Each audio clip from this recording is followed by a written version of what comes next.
What is passivation in CNC machining? Passivation is a common metal surface treatment that uses chemical methods to form a stable, protective oxide layer on the surface of a part, significantly improving corrosion resistance.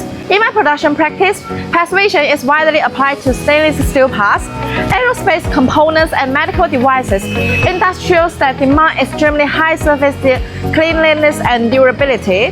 The process reduces the risk of corruption in humid, acidic, and or salt spray environments, extends surface life, and preserves both finish and functionality. Typical methods include nitric acid passivation, which is efficient for industrial batch production by residual iron, and Citric and passivation, which is safer and more environmentally friendly, making it suitable for high-standard industrials.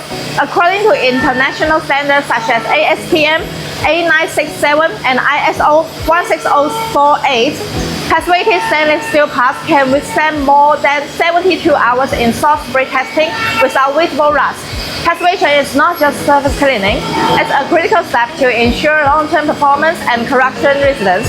Whether in precision machinery, automotive components, or medical implants, it provides an invisible shield that keeps CNC machine parts reliable and durable in demanding environments.